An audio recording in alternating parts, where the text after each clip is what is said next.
does, it sort of like puts him back on course to who he really is. Do you get what I mean? So, for me on that, yeah, go. For me Take on it away. that, with respect, I completely and utterly disagree.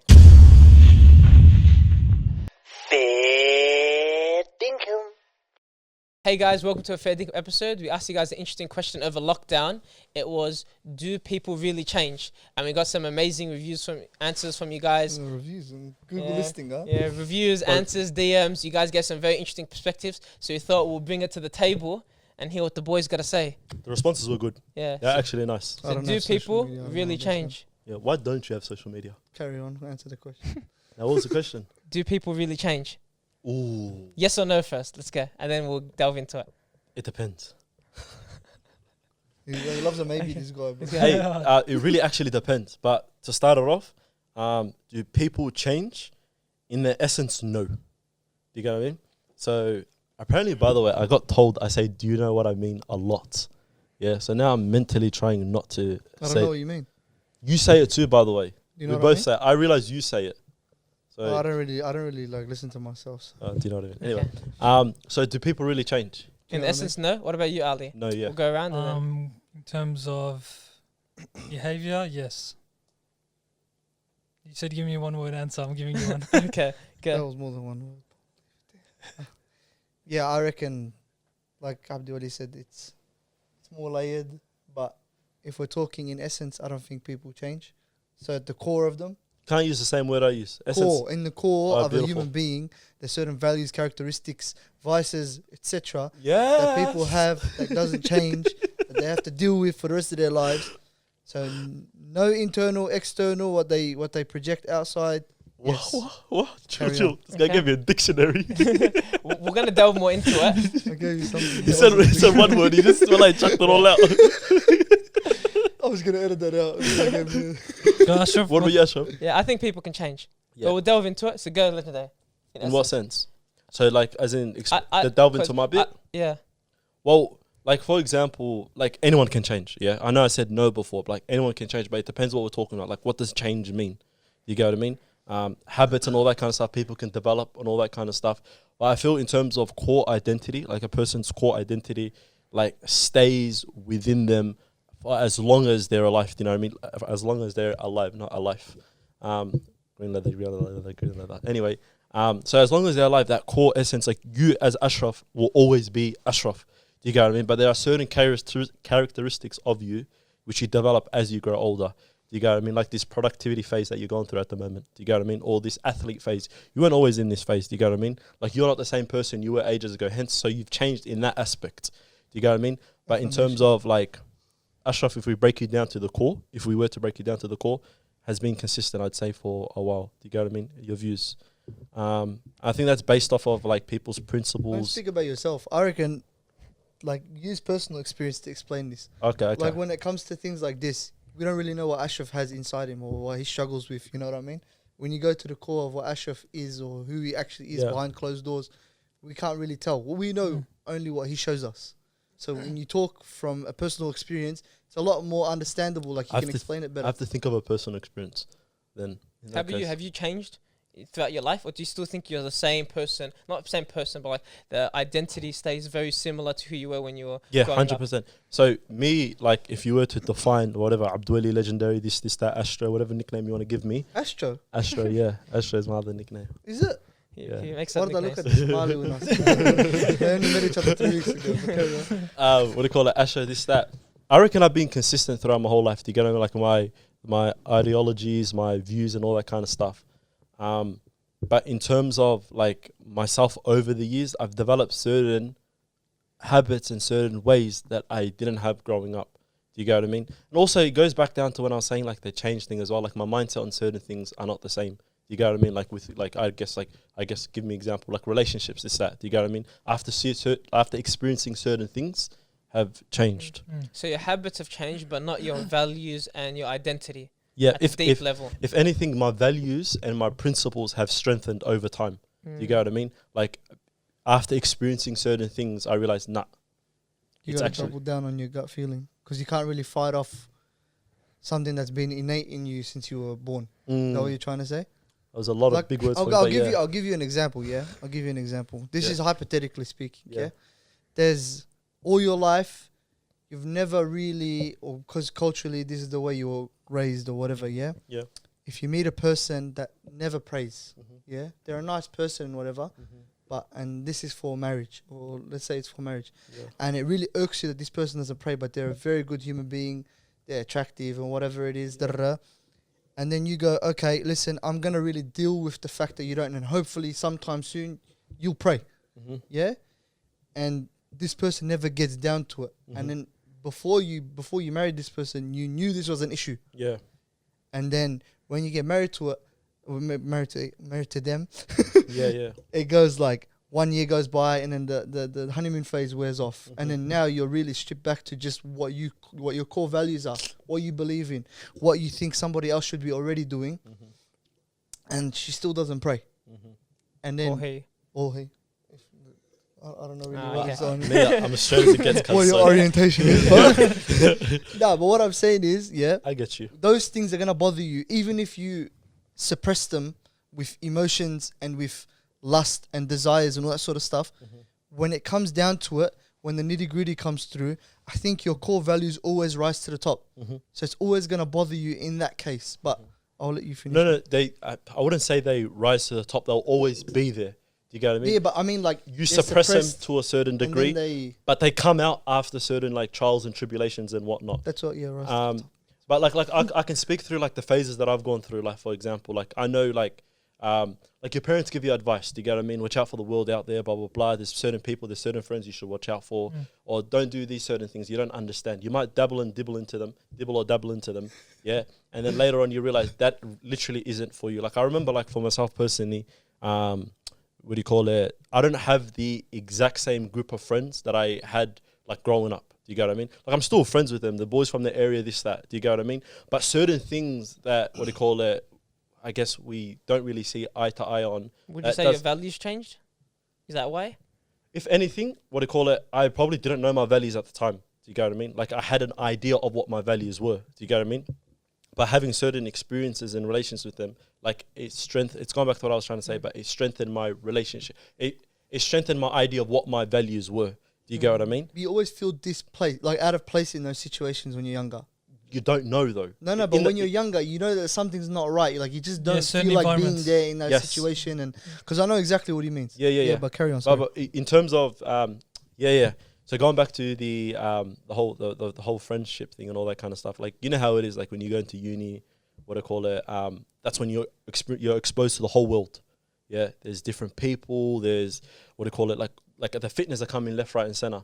You know, like you had certain opportunities that you've never had before. Do you go? Because in school you might have just went to school like 9 to 3, come back home, maybe trained at night, whatever. If you played soccer, basketball, this, that, you aren't really exposed to the world. But when you go to uni now, everything is in front of you. There's no one watching you. This, that. That's how I say like uni is one of those pivotal moments in a person's life. Do you know what I mean? Where they either find themselves or they lose themselves, and it takes something else for them to further find themselves out. Do you get what I mean? Because and I was one of those people where in first year, I would say I probably didn't really know myself. You get what I mean? No one does usually, yeah. Yeah. But like I thought I knew myself. Do you get what I mean? Like if you would have said like, what is your values, this, that, I would have laid it out straight to you and be like, yeah, I know myself type of thing. But then what I was doing wasn't in line with my actual morals and beliefs and whatnot type of thing. Do you get what I mean? But like if you ask me, what do you call it, from then, have I changed as that person? I would say no, I haven't changed. Hence why I said, do people really change? I haven't changed. Do you get what I mean? My actions, what I was doing at the time, have changed. But my morals are always there. But like Sohail said, you get that nitty-gritty feeling inside of yourself where it's like you feel a bit displaced. Like this isn't me type of thing. Do you get what I mean? That saying, experiences reveal a man to himself. That is, or woman to herself, is always the most relevant thing to always go back to when it comes to identity and change in people and because you would have thought that you knew yourself and whatever, but you don't really know how to identify it. You don't really know how to label it. But then when you get into situations, for example, where a mate backstabs you or something happens with, I don't know, in your personal endeavor of getting married or whatever, and situations occur where, you know, your values start to shine through because there's things that are like the strings that are being pulled and your like your reactions to things are internal. So you don't really know why you feel a type of way about something or how you feel a type of way about something until you're put in front of that thing. Do you know what I mean? Yeah, 100%. So I'll let you finish up. No, 100%. I agree entirely with what Sohail said there. Ali? I don't know. This is a very deep conversation for me. That's why I'm still thinking about like how, you know, people change, and I'm thinking about myself as well, personal experiences, and I do think I have changed a lot in terms of values as well. Going back to when Welly was saying like first year of uni, how did you think? What were your actions in line with your values? And like, if someone actually asked you your values, could you answer that correctly, or, you know, as you would want to? So it's like, I don't know. I'm still kind of adjusting to my answer. I'm not too sure. Also like life is like high key, like a journey type of thing. Do you get what I mean? You're never ever going to be a constant person consistently. You know what I mean? Like you got like rappers consistently coming out, and quitting music. You know what I mean? You just said you're never going to be a constant person. Doesn't that mean you change deeper than just your actions? Yeah, but it goes back to what I was trying to say before. So your core never ever actually changes. Do you get what I mean? Yeah. Like it's the same thing with what do you call it? Like the rappers example I was trying to give you right now. Bro, they'll go hard in it for ages and ages and ages. You know what I mean? And then later on, and they'll have that feeling. You listen to that, what do you call it? That podcast with Da'uman and who's the brother that did big in music in the UK? Solo London.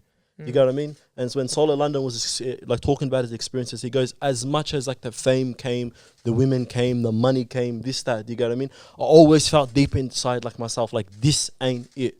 Do you get what I mean? And then it took like a certain situation, maybe like Sohail was saying, maybe a backstabbing or maybe some sort of transaction with a friend that he thought like would have been like it didn't turn out to plan. You know what I mean? And then you know what that does? It sort of like puts him back on course to who he really is. Do you get what I mean? So, for me on that, go. For me on that, with respect, I completely and utterly disagree. I love it. Because I think people can change even at an identity level. Because one thing is maybe seeing it in other people. Like you probably have some friends who their values changed, their ethics, what they stand for has changed through time. Because sometimes experiences, like you said, like life experiences, maybe a loss of a loved one, breakup, money trouble, and or maybe they lose their religion, stuff like that. But I felt like for me, I've went through experiences in my life that I've actually changed, not just my habits and stuff like that as my own identity. Like maybe Mahad probably knows me like when I was in school and stuff like that. I was known as just I could talk all day. I was a smart ass to whoever, teachers, friends. Like I wasn't a bad kid. I was never the class clown, but I could just talk like all day. I would just talk. You can still talk all day though. I know, but there's no cap. He means in a negative way, but like people, it's a negative association to the habit, and there's a difference between podcast and obviously everyday convo. Yeah. But so when I was going through school, I wasn't even the most practicing. Like in my house, a lot of things were choice. Yeah. A lot of my life it was choices, so it wasn't like it was no identity basis. There was no like. And what you said before about friends in school, unfortunately, you don't get to pick your friends because you're limited to the pool you have in front of you. Yeah. So a lot of times, like I just resonated with when I went to public school, the Muslim kids. So we all liked sports. Yeah. We all went for the same soccer club. We all liked, we just chilled, banter. So obviously you're going to get along with them. But when you go to uni, you actually have to pick your friends. So then you start identifying your values. But me, as soon as I finished school, I deferred uni and I decided to go a year overseas. Yeah. When you go a year overseas, there's no environment around you motivating you, pushing you, having expectations of you. Everything is on me. So at the core, it wasn't my habits. My identity had to change and say, is this something I want to do? Is this who I am? And then my identity changed because anything you do, it's like atomic habits. Your identity changes. You don't try to read, you become a reader, something like that. So I tried to change my identity in that direction. And then what did I do? Okay, I might have changed my habits in the meantime, but I became maybe a more practicing person, I'm more conscious of my tongue. I tried to improve my character, my akhlaq, redefine who I am. Yeah. And then as soon as I came back, I was on a personal development journey. And what does that mean? You're always trying to work on yourself, change your character, work on your vices. So one thing is with your vices, they don't disappear, bro. You can suppress them, but they don't disappear. You can suppress them, but it's the nature versus nurture. It's who you are natural. Allah's given you a fitrah. That's your struggle. That is your struggle. Allah's given you a fitrah. Allah's given you vices. Allah's given you challenges. And you can't just say, oh, they're gone. But you can suppress them, and also you can suppress them to a state that they're actually technically gone until maybe you get reminded of it. It's like cigarettes. For example, someone's doing it and they're addicted and they stop and they lose the craving. You know, or environment. Say, for example, you're around certain boys, you always do dumb stuff when you're with them, and then you start to. I noticed this myself. Like, I completely changed my environment from when I was in high school.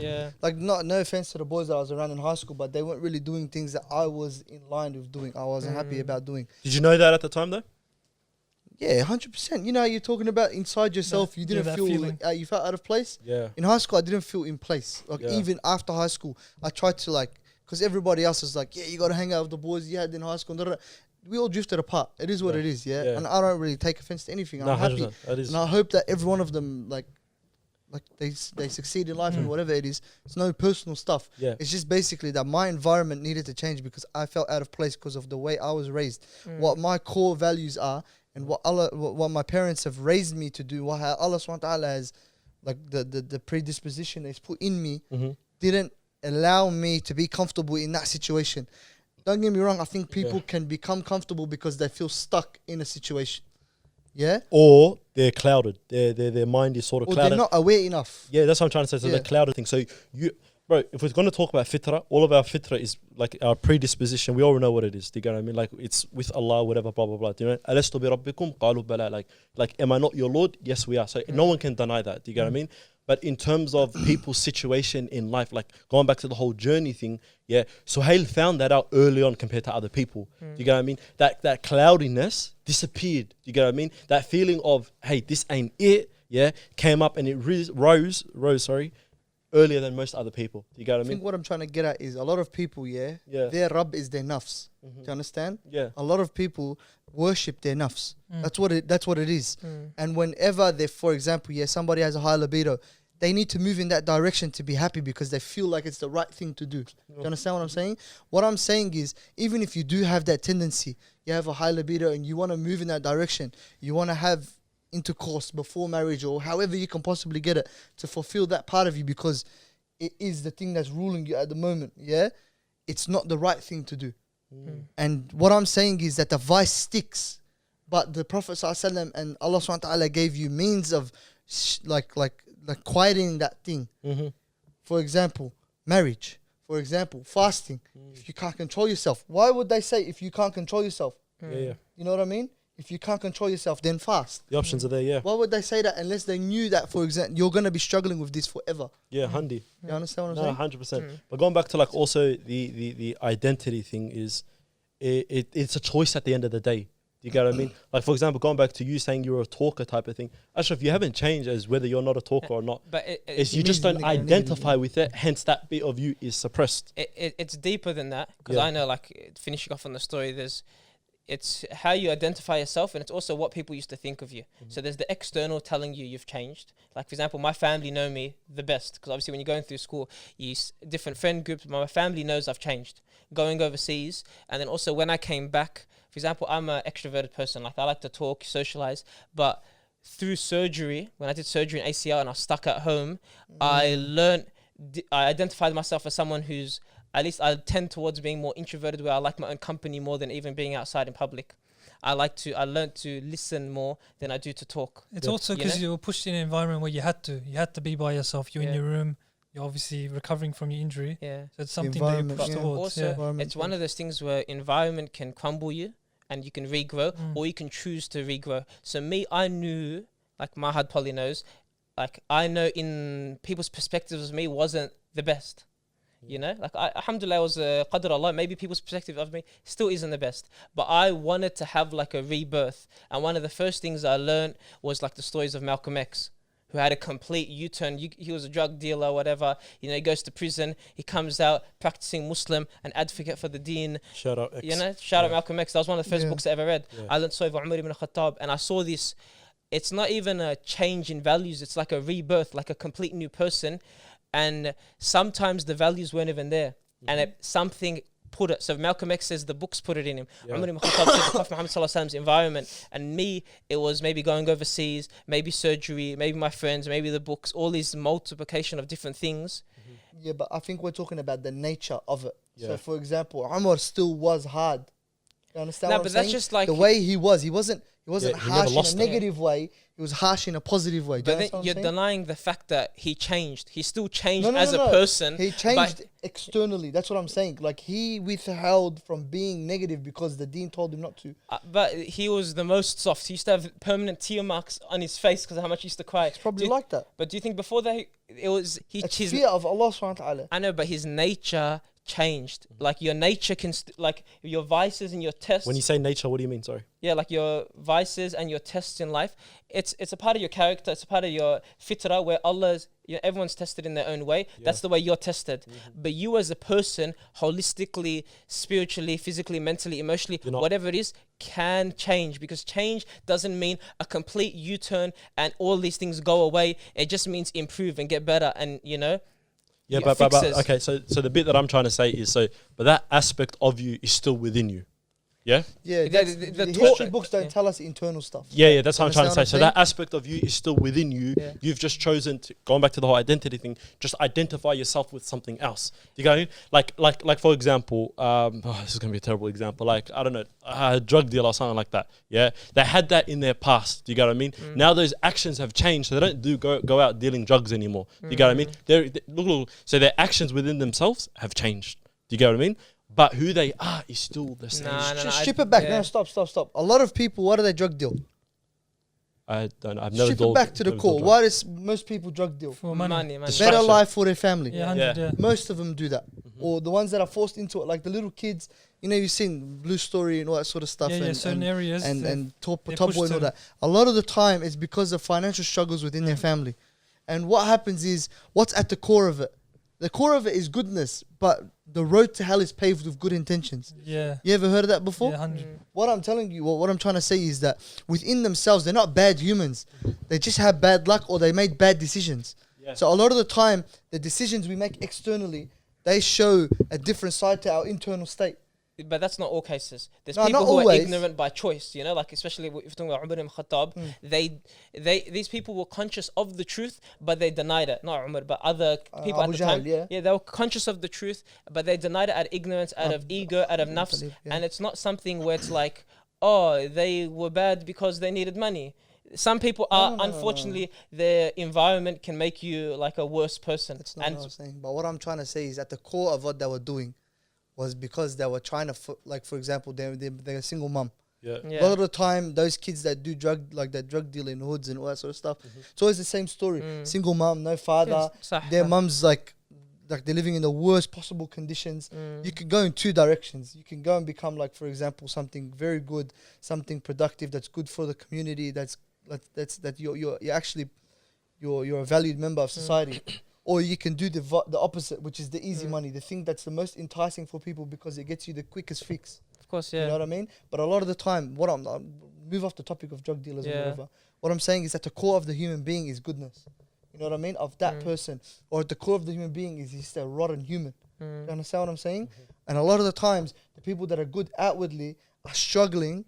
Like, not always. A lot of the time, somebody who's outwardly good has something they struggle with and have always struggled with internally. Like somebody's vice is jealousy or greed or like, but then they know that I'm like, for example, like my mum buys us Maccas, and I've got 10 nuggets and my little brother wants to eat a nugget. Inside you're burning. You don't want to give your brother the nugget. You know what I'm saying? You're burning. And then you end up saying, nah, you know what? Because the Prophet ﷺ used to say, you love for your brother what you love for yourself, and then you become a believer. Here's a nugget, have it. And then you're still burning, but you're fighting that internal thing.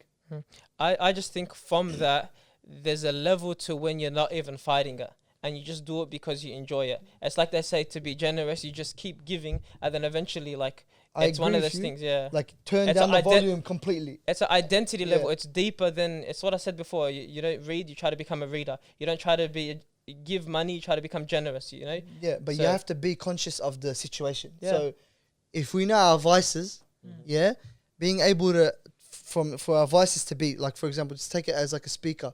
They're very loud at the moment because I haven't done anything. I haven't acknowledged that they're a vice. I haven't acknowledged that, for example, I have a problem with jealousy. It's very loud. Every time somebody gets something or does something, why does this guy have it? But now that I've acknowledged it, you've already turned it halfway down. Now, every single time something happens, you do something to counteract it. Like you make dua for the person. Like we've had this discussion before. Yeah. Somebody gets something. Somebody makes it. For example, I've always wanted to be an AFL player. One of the boys in the area makes it AFL.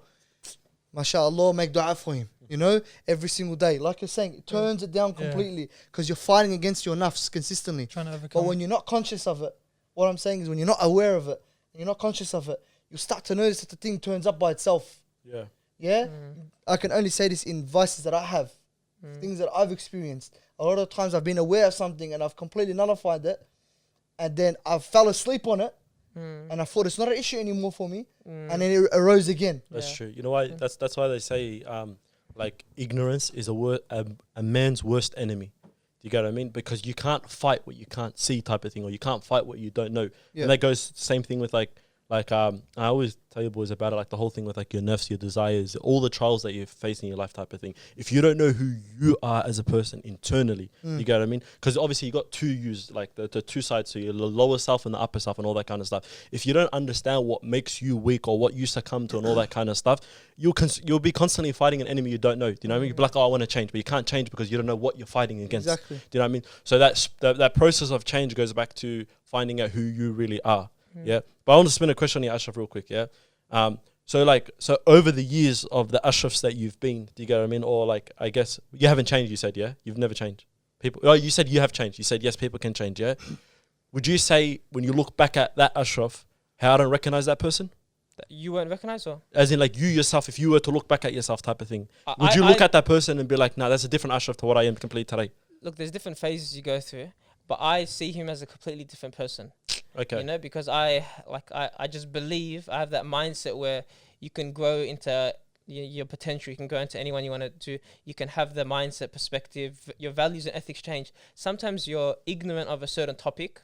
Like, for example, I try to become very like environmentally friendly, like small businesses and all this stuff. I didn't know any of this stuff. Has a tote bag. But I didn't know any of this stuff. Like maybe like 2 years ago, I'd just be like, whatever, I do not care. It didn't even cross my mind. But now because of knowledge and learning about something, it's like when someone learns about the deen, their values change, like a revert, you know? So when I learned about it, my identity kind of changed where I'm more conscious of it.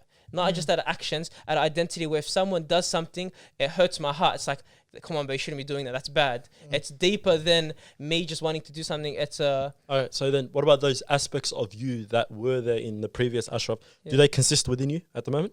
Would you say? Or can you say from an external, Ali? Because obviously, like you've seen me over the years. Say the question again. Like those aspects of you. Like let's just say, do people really change? Yes, they do change. Okay, so we've agreed. I haven't agreed, but let's say they do change. Yeah. Those aspects of you, so if you change from that previous Ashraf or that previous Ali or whatnot, do those aspects from that previous person consist within you at the moment? I think they do, but you can suppress it to a level where it's like almost non-existent. But I think it still exists.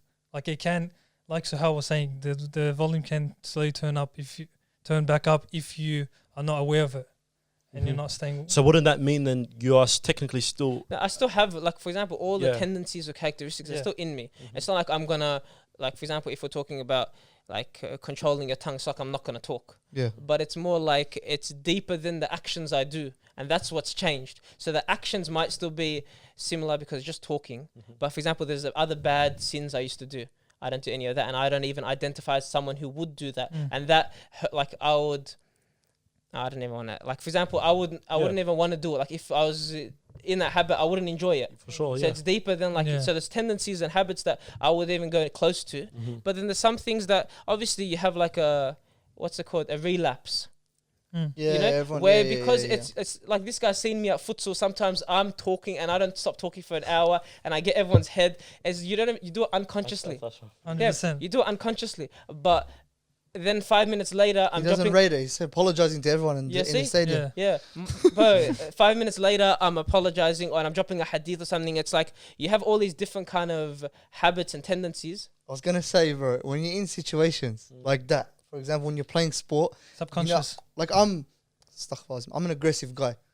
Yeah. When I was honestly, whenever you see me play a sport, when push comes to shove, and I've gotten like you're kind of your lower self when you play sport. You notice it, yeah, because you don't really have control of what's going on. You're an animal. And when you don't have control, you start to see that thing, you know, the little goblin inside you just come out. You go hard, your old self. And I'm like in Ashraf's thing, that sentiment, I share the exact same thing because we're competitive people. When you're a competitive person, everything goes out the roof. Not because you want it to, but because you're not conscious. Because when you're playing sport, you're in a different realm. Like you've watched, what's it called again? Matrix? No, the Disney movie that I told you to watch. Soul. Yeah. You've watched Soul. When you're in the zone, you're in the zone. Like there's no such thing as consciousness. Your autopilot self is on. When your autopilot self is on, you hit this point where all those vices that you used to have when you were younger. I'll give you an example. If you grew up in a Lebanese household, yeah, not that your parents are like that, but everybody around you is like this. Backbiting is a massive thing. It's a huge thing in the Lebanese community. Obviously, it's not the best thing, and obviously people need to work on it. Like everyone's got that though. But everyone has an issue. Everyone has problems. But one of the problems in the Lebanese community is backbiting. Yeah? And what happens is when you're around boys that have made it normal to backbite, and everybody around you is doing it, and then your thing is you just want to contribute to the conversation, or you just want to be like you don't want people to feel awkward around you, and then bang, you throw it in there like a comment, you know, but you love the way you love the way it makes people laugh. You love the comment that you made, you know. Everyone thinks I'm I don't want to say that word on the thing, but then also you're a mad bloke, you know. Yeah, your nafs wants to talk about people and just like say a comment here and there. But that's you fighting your internal, you know. But you can condition yourself over time to suppress it to a level where it's like it's not even part of your identity. And like when you miss a day of the gym after you've made yourself somebody who goes to the gym consistently, and you've missed that one day, the way you feel, you go, yuck, what a disgusting human. Or if you eat a bad food, that's what it's like. Yeah, it's like they talk about when you purify the heart. It's like they say like a black dot comes on it when you do something bad. You know, and then if you repent or you do try to do the right thing, you know, it can become purified and your heart can become cleaner. That's your identity. 100%. That's who you are as a person. And the goal obviously is to clean and purify as much as you can. Obviously, it's never going to be perfect, but you have to kind of identify and say that changes. I can clean my heart. Yes. I can change to become a better person, because unfortunately, if you look at the vices and the issues and stuff like that, sometimes you're like, it's a part of my nature. So because of that, I just have to accept it. Unfortunately, maybe that works for most people, but the goal is to fight shaitan and to send him away and to fight these and have that mindset where it's like, I can beat this challenge. You don't want to have a mindset where it's like, obviously it's a part of who you are, but it's like, I'm going to fight it. I'm going to stay away from this sin. I'm going to stay away from this, all my bad habits. You know, Suhail's biggest pet peeve is him having something physical on top of his body and someone not telling him. Like he's got food on his beard and no one tells him. That's a physical thing. If he had rice in his beard, an hour later it's gone. But imagine so that's a physical thing that goes away. But if he has something in his heart that's bad and it should get changed and no one ever tells him, it's going to last forever, the rest of his life. And what's more important?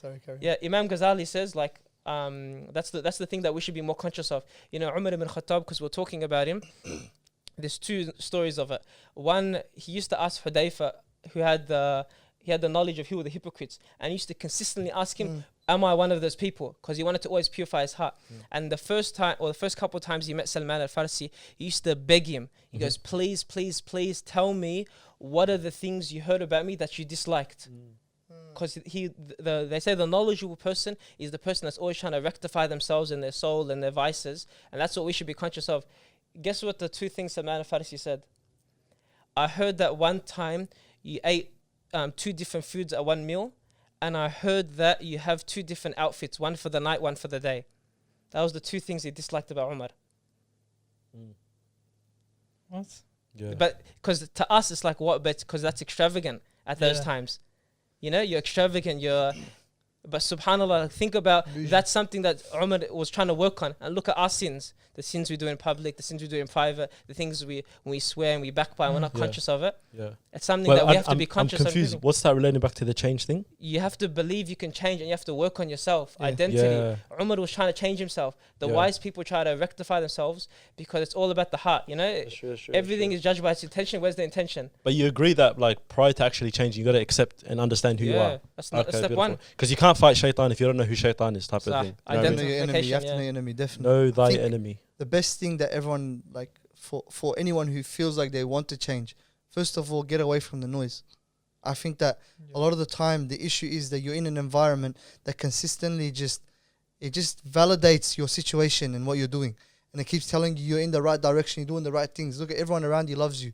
You know, you're doing the right things, even though you know wholeheartedly what you're doing is incorrect. You need to move out of that environment. You need to be alone. You have to be, because you can't lie to yourself. And a lot of people don't like being alone for that reason. A lot of people don't like being alone because they know what they have to sit with themselves. They have to think about it. Remember you sent me on TikTok? Yeah? The guy that talked about being alone. You remember what you sent me on TikTok? I sent a lot of things, but go on. A lot of things that I couldn't No, but go on, explain it anyway. Yeah. So basically, like, what people don't like doing is being alone because they have to sit with themselves. They have and they don't enjoy being around themselves because they know that what they're doing is incorrect or doesn't align with who they are or who they want to be. And also the conversation that they're gonna have to themselves, because obviously when they have that conversation to themselves, they're gonna reel up all this baggage, all these negative emotions and all that kind of stuff. And also, to add to your point as well, like with the aspect of changing, like finding out who you are is one aspect of it all. And not only that, you know how I always tell you boys, like Man's Sexuality is one of my favorite books and all that kind of stuff, because that one quote, because a couple of quotes, but one of the quotes he speaks about is like not worrying about what do you call it, the how, like focusing on your why. Do you get what I mean? So if you are aspiring to change, like just focus on why you're trying to change. Like if it's that girl that's trying to put on a hijab and she wants to commit to that hijab, or if it's that guy that's like, I don't know, trying to get rid of this aspect of his life that he doesn't like, or if you're trying to actually make something better in your life, like if you want to become financially literate, this, that, yeah. Worrying about your why. You go, and a lot of people are affected by how they're going to get there. Do you go, I mean? Because at the end of the day, like if you really, really think about it, yeah, it's going to really, really happen if you believe in it that much. He's right. You know, have you ever seen the Biggest Loser candidates, also the Biggest Loser competitors, or the people that are on the actual show, when they leave and then they revisit the person, they gain the weight back.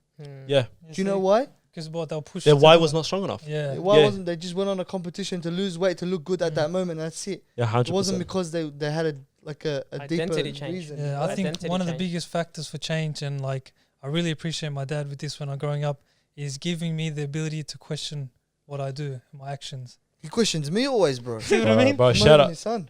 Bro, shut up. I love you, Abu Ali. But like, how good is that, man? Like, just giving your kids the ability to like question everything they do. Why are you doing this? How long do you want to do this for? Or like, do you want to do this or that? Giving them, the opportunity Critical to choose thinking, yeah. Bro, why is it from a young age, and then you thinking. start to actually identify yourself and your values, and you understand why you're doing things and who you're hanging out with. Bro, why is such a big thing? Because like a lot of the things, and obviously like within our generation and that, like we're at that age where like we're still sort of there where like friendship is a big thing. Like people still think about friends and blah, blah, blah, your company. You'll always think about people regardless. It's just a part of like human life type of thing, And one of the reasons people are scared of also changing, other than the fact that they have to delve into those negative emotions and those baggage and all that kind of stuff, is what are other people going to think of me? You know what I mean? Like how am I going to do it? Because like how are my friends going to view me when I put on the hijab type of thing and all that kind of stuff? And if your why ain't strong enough, you know what I mean? Just succumb to the pressure, 100%. 100%. That's what peer pressure's about, bro. Yeah, people folding in bad in 100%. situations. But when we get older, bro, we start to realize, man, if you feel like you're moving in the wrong direction for too long, you're going to feel stuck. Yeah. And a lot of the time, I remember Tony Robbins was saying, I hate quoting that guy, but Tony Robbins was saying that. You hate him? I hate quoting him. Yeah. I don't really rate that whole motivational stuff, but he I've never listened to Tony Robbins. He made a very good point. I just saw a quote somewhere of him saying what he said. He goes, that past 25 years old, you only change and make changes in your life underneath extreme circumstances of trauma. So you have to have a death, or you have to have a breakup, or you have to have something that causes you that forces that change. Yeah. Because it makes you look at yourself and go, wow, okay, what did I do wrong? you know.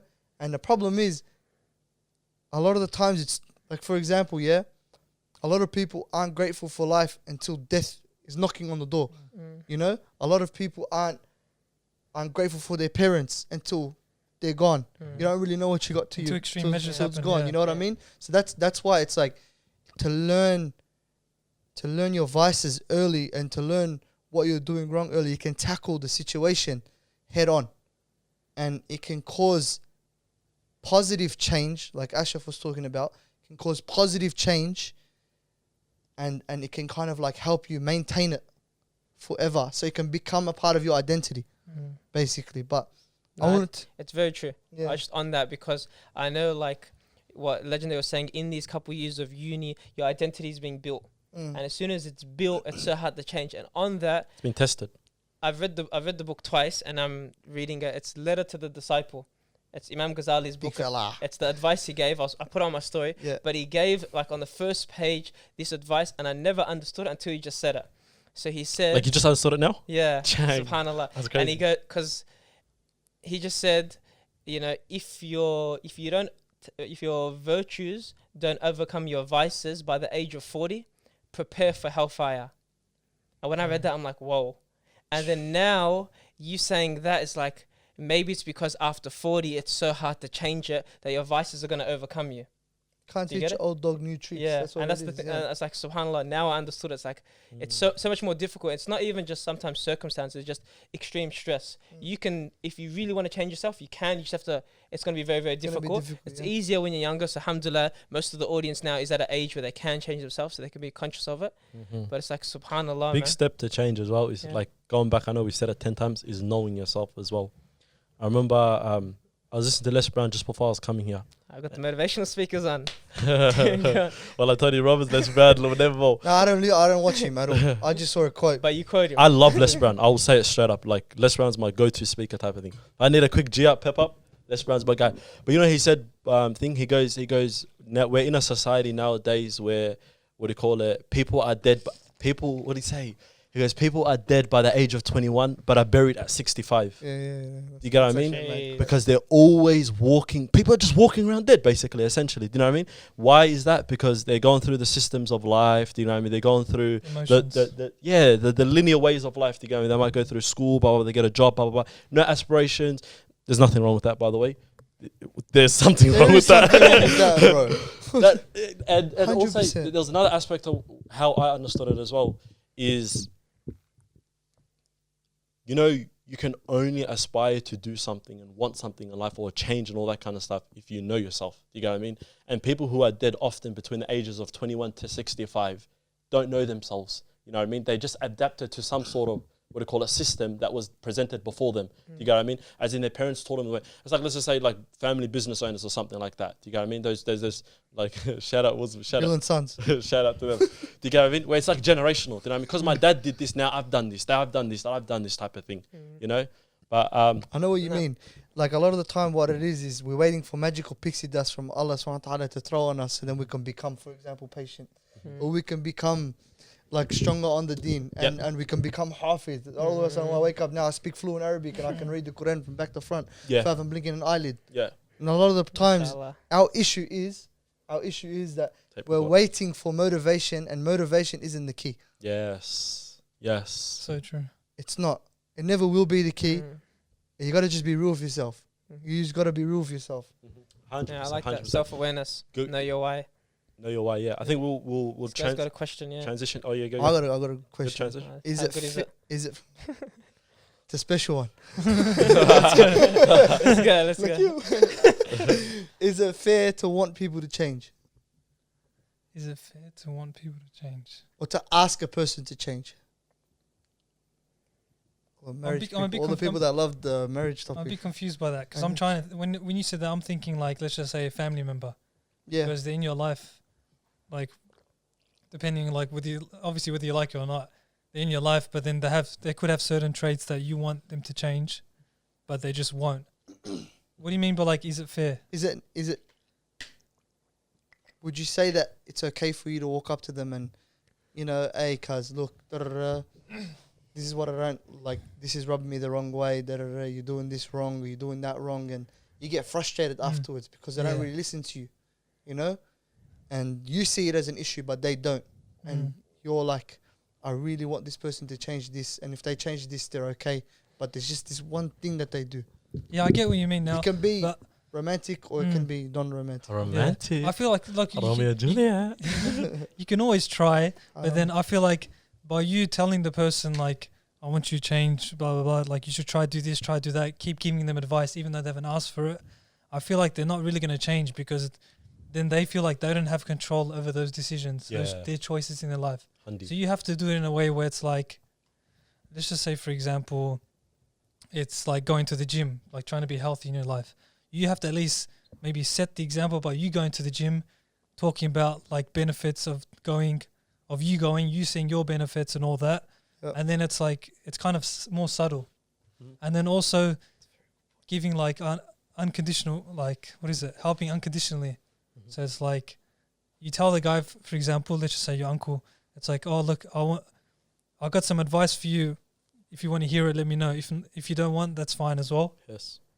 And like, so like, he at least knows like you're there to give some advice, but then it's like you're not just throwing it onto him. What do you mean? Because that guy might not be ready, but then once he does, he feels, okay, you respected my choices in my life.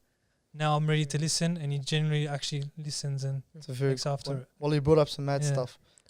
What about a spouse? If it's something that's like big, and then for example, your spouse said, I'm going to change this, like I'm going to start praying more, or I'm going to start this Quran class, or I'm going to go, I don't know, do whatever, like, you know, put the hijab on. The guy said he's going to stop shisha with the boys, and then you get married and they don't. What do you do? I personally, what would I do? Divorce. I'm out. You're quick to go, bro. I would start with leading by example. Like I'm just saying, as like the husband in the relationship, you doing the right actions of like Islamically, you know, actually taking a bigger step and doing more for your religion, and then she could see the benefits from it, or then she kind of feels like whenever her time is, whatever, is like she's ready to take that step.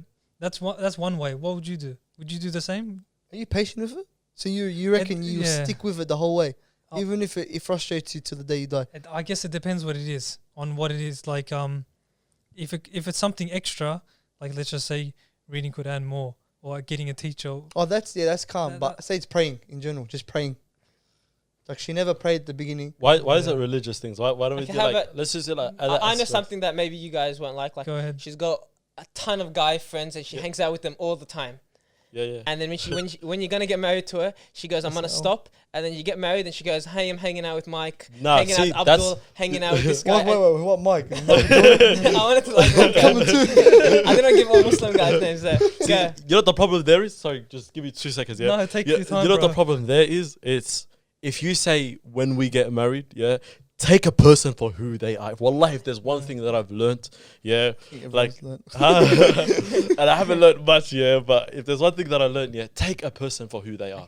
You know what I mean? If it's going back to what I remember speaking about in the marriage episode and like clearly defining all that kind of stuff, blah, blah, blah, Don't expect a person to change. If they are a certain way in that moment, you met them, enjoy that, maybe go for them. I got this for you then. Okay, exactly what he said about Biggest Loser. They relapse. Yeah. You talk to her for 9 months. You get to know her family. Everything is good. She doesn't hang out with her guy friends. Yeah. You get married. You move out. And then she goes, obviously, like, I've been friends with him for 5 years. And she goes back to hanging out with all of her guy friends. What do you do in that situation? She goes back to hanging out with the guy friends? Yeah, like all the guy friends. But how was she when you met her?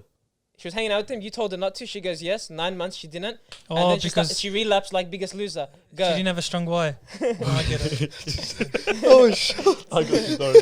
Because I want to know what you guys say, because you can't just say no. It's about how you react. What would you do? Well, the situation you gave, that's if she stopped for you type of thing, I don't know. That's a bit of a grey area. It doesn't happen. It doesn't. Honestly, it's not about the usually case scenario. It's more about how you react. No, but usually it doesn't occur like that though. Do you get what I mean? Usually it's a big He's problem. divorced. Divorced. Yeah, so this is before getting married, yeah? Now this is when you're married and she has that habit and you want to change. So I was asking, is it okay for you to ask someone to change for you or change in general? No. It's not. I think it's more so not okay on you then it is on them. Well, both ways. It's No, not because I feel like unhealthy expectations is always the killer of everything, bro. Yeah. The killer of your pleasures. I'll be honest. Chang. It's a conversation for another day, because we have that topic lined up, inshallah. But I feel like a lot of the time what we have issues with is not only saying no, but walking away from situations that aren't ideal for us. And even though they're selfish for us, even though they seem selfish for us, they're not. They're actually selfless on both sides. For sure. So when you walk away from a situation like that, not only are you not asking somebody to change what they believe is okay, you're actually helping your own self, like, stick to your core values and not struggle with issues that are going to arise in the near future. You know what I mean? Because a lot of the times, like we we're talking about, bro, and a lot of shuyukh have told us this. Countless number of shuyukh that take the person from face value. Yep, for sure. Everybody, that's friends, spouse, brothers and sisters, But Ali brought up a mad point. If it's something that you can deal with, it's not really too much of a big issue. That's where if it's a partner, or let's just say even a relationship with one of your mates and all that kind of stuff, have a chat about it, talk to them about it, break it down. But what I was trying to say before as well is, bro, people are in your life and they only do two things when they're in your life, type of thing, yeah? Wait, the 1 hour mark. Anyway, they're either adding to your life or taking away from your life. It's a simple. I know you got that from. I actually don't even know where I got it from. It's a 4-hour work week. Okay, true. I'm not to that page yet. But seriously, people are only adding to your life or taking away from your life. Do you know what I mean? So then if you're sacrificing a certain aspect of yourself just to make the other person happy, do you get what I mean? Or please the other person when you're mentally drained from that, or like physically, or even in the relationship, you're drained from that, you got to cut that person off. You know what's also Try to work your way through it. One of the worst things that can happen. Yeah. Sorry, do you want to finish it? No, I landed ages ago. Okay. One of the worst things that can happen is someone saying, "I did this for you." Oh, yeah. So you know what I mean? If you do try to, what's wrong with that? I did this for you. No, like you force change, and someone changes like a characteristic about themselves, and like, I did this for you, and then you have that unhealthy expectations, like they're gonna give up something else. You know, but I think the only way you can change people on a very shallow level, like on like the everyday habits. Like for example, you don't pack away your rubbish or something. I say, hey, can you pack it away? But what can't you change them on? The deep level, like in me telling him the core side of them. Yeah. So isn't that the same with you then as a person? Changing other people though, because I don't have the choice. If you don't like a loud girl, why would you marry a loud girl? No, I'm going back to the whole thing. That's what it's trying to say. If your friend is very like aggressive or whatever it is, you don't like him being aggressive. Yeah. Like me telling him.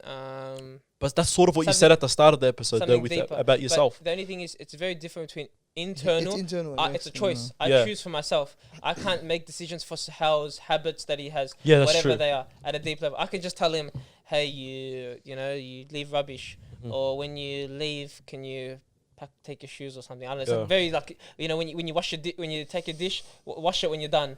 Like all these little like shallow stuff, but you can't really change someone at a deep level. No, that's unfortunately, because it has to be internal. If not, it's not gonna last. They have to identify as a problem, bro. Yeah. If they don't see it as a problem, how are you gonna make it up? Yeah. Yeah, exactly, bro. Same thing with it's obvious with people's health when they take care of their health. It's like you motivate someone, you only go so far, and then they get tested themselves by themselves. Like, can they do it? Nope.